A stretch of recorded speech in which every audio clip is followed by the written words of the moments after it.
Today I am going over my lineup for Team USA at the 2026 Winter Olympics. Here are the locks: Brady Tkachuk, Jack Eichel, Matthew Tkachuk, Austin Matthews, Quinn Hughes, and Charlie McAvoy. My extras are Clayton Keller, Nick Schmaltz, on defense Jake Sanderson and John Carlson, and in net Dustin Wolf. Now the reason I'm taking Wolf is because he's the future, and you want to take the future to the Olympics when you have no other goalie that, is miles better than him. You need a right shot center on the bench 100%. Nick Schmaltz can play both ways. He's a good right shot center. Clayton Keller's a stud. He just doesn't really have a role. Jake Sanderson and John Carlson are two great two-way puck-moving, tight-checking, big defensemen. These are the guys you want. Sanderson's going to be there at the next Olympics and World Cup 100%. And John Carlson, Stanley Cup champion. You need these type of guys. Let's talk about the actual team, though. I think that Team USA is the favorite, starting with this first line of Tkachuk, Eichel, Tkachuk. Now, if I'm being honest, I think Brady Tkachuk should move down the lineup. I mean, he's a good player, but, Eichel's the only guy with speed on this line. And then again, Jack Eichel doesn't, move at the same pace he used to. He controls the pace way better.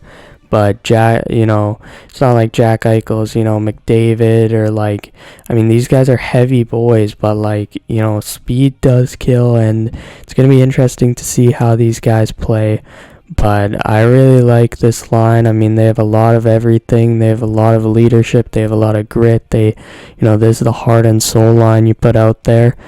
In my opinion, there's a couple players that I would put ahead of Brady Tkachuk, especially in skill, but I think he's a very viable option. He has the chemistry with his brother and stuff. And then, Jack Eichel, he literally can play on any line in the league with any players. So, this line was great last year. They're going to be great. Next up for the second line, I have Jack Hughes, Austin Matthews, Tage Thompson. This is going to be an interesting line. Hughes and Matthews, did play together last year for a little bit. They didn't play the greatest, I would say. And Austin Matthews is still, in my opinion, probably the best forward on this team. He's not playing like it. But in terms of at their peak, Austin Matthews is an absolute stud. Great two-way center. Hopefully he kind of, finds his footing a bit like Pettersson, or like what Pettersson should have done at Four Nations. Hopefully that happens to Austin Matthews. Jack Hughes, just pure skill. You can move a guy like KC up here, Kyle Connor. But I think Jack Hughes is just the better player. He's probably not going to play center. And then, Tage Thompson, you add a 6'6" guy. Jack Hughes, the one thing he lacks is size. Austin Matthews has a great shot, but you have a guy who can also shoot the puck like Tage Thompson. You have two dual threats, and Jack Hughes can score too. That line is a little bit of a weird fit. I don't really know how it works, but I'm gonna rock with it for now. I think that they're just too talented not to figure it out, and Thompson provides a lot of size for that line, something that Kyle Connor didn't. So we're dropping Kyle Connor to the third line here with Larkin and Robertson, Jason Robertson, that is. Robertson probably should have made it last year. It's all good, a bit of a slower player, so it kind of makes sense that they didn't take him. But Kyle Connor, Dylan Larkin, both these guys have speed. Both these guys are zooming up the ice. And Jason Robertson, he is very good at finding open space. He is very good playing with a guy like Rope Hintz, playing with a guy like Wyatt Johnston, Mikko Rantanen. The Kyle Connor and Dylan Larkin can definitely find Jason Robertson. Connor, I'd say his biggest weakness might be, is his physicality and his kind of, defensive physicality. He's great with his stick, but, maybe needs some bigger bodies. Robertson and Larkin are that. Dylan Larkin, maybe his offensive ceiling isn't as high as you'd like. Well, Kyle Connor and Jason Robertson are 100-point scorers. So I think this line has every base covered. I think other than the Tkachuk line, because we know that works, I think this is their best line. I think this could be a very sneaky good third line for the fourth line. It's a bit more of a heavy line. This is more of a scoring line. It's going to be interesting to see if this is a line. But for our fourth line, we have Matt Boldy, Jake Gensel, and JT Miller. Now, JT Miller, should he be on this team? That's neither here or there. You could have Nick Schmaltz here. You could have brought Vincent Trocheck. I'm just trying to bring good players. So, JT Miller, you kind of need him. He set the tone last year. He's a big boy. Looking back, I probably should have had Tom Wilson on my Team Canada team. But I needed a center. JT Miller is a center, and he plays that role. If Team Canada is going to, be very good two-way, the only way the Americans are going to beat them is by I'm joking, but by physicality, and JT Miller brings that. Jake Gensel was so amazing in the Four Nations last year. He's a guy who can slide up and down your lineup. I think as a fourth-line goal scorer, that's something that Canada doesn't really have, and I think that could provide a lot of value, late game, empty net. You could save his energy, go on the top power play. You can push him up the lineup if somebody's struggling. Jake Gensel's a stud, and then Matt Boldy. He's going to be on the team because of Billy Guerin, but he's also amazing two-way forward. And he can shoot, he can pass, he can provide some of the offense that JT Miller may be lacking at this point in his career, and both of them combined can make up for it. And Jake Gensel, they can cover for JT Miller's and Jake Gensel's deficiencies by kind of having Matt Boldy as that primary two-way forward. And let's go to the defense now. Hughes and McAvoy are locks. So I really like their forward core. I think their defense core is better, though. I think this is kind of where they separate themselves from Canada. Hughes was injured all tournament. Charlie McAvoy got injured mid-tournament. These guys play the full Olympics. It's hard to see America losing, man. Quinn Hughes, superstar offensive defenseman, great defensively too, great stick. The one thing you can say about Quinn Hughes maybe is he's lacking a little bit of physicality. I don't think that matters in a guy like Quinn Hughes' case. But Charlie McAvoy, he brings the boom. He brings the amazing shot. He's also a great puck mover. Kind of just does it all out there. He might be a little bit underrated at this point, honestly, compared to, what people thought of him previously. But I think this could be the number one pair at the tournament. They complement each other so well. They have off-ice chemistry too. So I don't see why this wouldn't work. But, it's tough to say when you haven't seen it work out. But, this pair is definitely good. But I think the first and third pair are the best pairs on this team. The second pair I'm a little scared about. But Werenski and Fox, you just can't leave them off. I just can't leave one of them off the six. You could put Sanderson in there for a more two-way guy, or John Carlson, or maybe bring a different guy to the team. But Adam Fox and Zach Werenski are two of the best defensemen in the game. When you have this luxury, you have to bring them here. And I think you could split the second and the third pair up. You'll see the third pair in a sec, although I'm pretty sure you guys kind of know who it is. It was their best pair last year. I will say a part of that is because Quinn Hughes was injured. But also, the third pair was great shutdown. This is your offensive pair. You need a goal. You put these guys out there. Give Quinn Hughes a break. Quinn Hughes can play in all situations. Same with McAvoy. You have your shutdown pair as your third pair.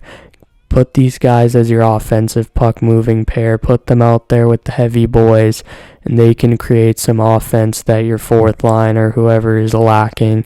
And I think you just can't leave Werenski and Fox off. That's kind of the main reason why they're here. They aren't a great fit, so you could put Slavin and Faber. Split them up. Go Slavin and Fox, Faber and Werenski. That's probably what they're gonna do. But for right now, this was their best pair last year. And I think they actually should split them up. I think they should go, Slavin, Fox, Werenski, Faber. And then, depending on the situation in the third period, I think they should go to this, right? Because then you can have your shutdown pair in Slavin and Faber if you're down. You can play them more. And I mean, you could play Hughes and McAvoy in any situation. And then if you're, up a goal, or I mean, if you're down a goal, you need a goal, put out Werenski and Fox, and you can kind of, lower Slavin and Faber's minutes, especially if you're, playing in overtime. You want these two shutdown players on the ice. They're absolute studs on defense, and they're also not shabby on offense. And I mean, I think this 8 is incredible. It could be one of the best 8s in Olympic history, which is, might be glazed, but I don't think it's that far off. I really love this decor. I think it's the strength of this American team, but it does help when you have two of the best goalies in the league in net, including the Hart Trophy winner. And I know Mike Bartner's dumbass, said that, sorry, Mike, but Mike Bartner's Winnipeg Jets Hayden ass said that Connor Hellebuyck wouldn't be the starter. Like, come on, buddy. You're not starting Jake Ottinger over Connor Hellebuyck. People say, playoff performance. Like, this guy's playing with Luke Shen and Logan Stanley. You put Jake Ottinger out there with Luke Shen and Logan Stanley. I know he had Matt Dumba, Ilya Lyubushkin, that was close.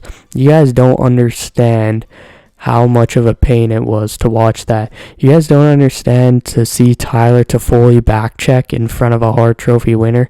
Doesn't matter how good a Hart Trophy winner is, how slow Tyler Toffoli is, you're gonna look bad, right? Like, you have Nate Schmidt, you have Dylan DeMello as your top pair, you have, a young Dylan Samberg, you have Ville Heinola trying to find his way. Like, the Jets have overperformed because of Connor Hellebuyck. Connor Hellebuyck was great in the Four Nations last year. The only times he got beat was when Connor McDavid was wide open or Nathan McKinnon was wide open. So I don't think you should, bench Connor Hellebuyck. Maybe I'm biased. You can call me biased. That's just my opinion. I think it's stupid. I think you start Hellebuyck. I think Ottinger's a great backup for that reason, because he's so good in the playoffs. Yeah, he has a super team in front of him. He is still, potentially the most talented player on that Stars team, which is crazy to say. But, I mean, he's an amazing goaltender. I think, as a backup, that is a great luxury to have, especially with this decor. And I mean, USA's decor was banged up all of last year, so I think it's not a surprise that Hellebuyck didn't play his greatest. But come on, man, you gotta play Connor Hellebuyck as your starter. This guy just won the Hart Trophy. Split them throughout the group stage. Kind of see who's better, kind of thing. Same with Team Canada. But I mean, I would go Connor Hellebuyck personally. And I mean, the fact that it's a smaller ice. He takes up so much of the net. The thing is, he gets beat with a lot of traffic because he plays deeper in his net. I'm sure he's worked on that. I'm sure he knows that problem. He's going to fix it.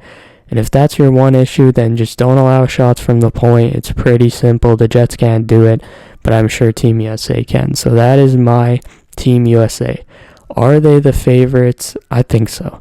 I think they are better than Canada. I think us as Canada need to, kind of wait until this next generation comes up with, celebrating McKenna DuPont. I think this is the golden age of American hockey. You have that 2016 kind of core with Matthews, Tkachuk, Hughes.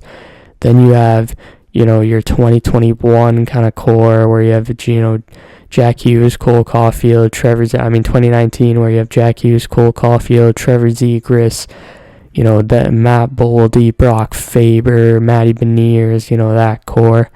And then you have your 2024 Stacked World Juniors team where you have Hudson, Perot, Leonard, Smith, Boyum, Eisherman, you have Brindley, McGrody. This is the golden era for American hockey. And I think for the next Olympics, World Cup, Olympics, I can see them going 2 out of 3. I can't lie. Honestly, Sweden's a pretty big dark horse, I'd say. I think they have a good shot. I mean, obviously, Finland, Czechia, Germany can surprise us. But I think Team USA is the favorite. I'm sorry to my fellow Canadians. I'm still rooting for Canada. I think we got it. I think we can pull it out. I thought America was the favorites last year and we still won. So let me know who would be on your Team USA, who did I snub, and let me know your predictions down below.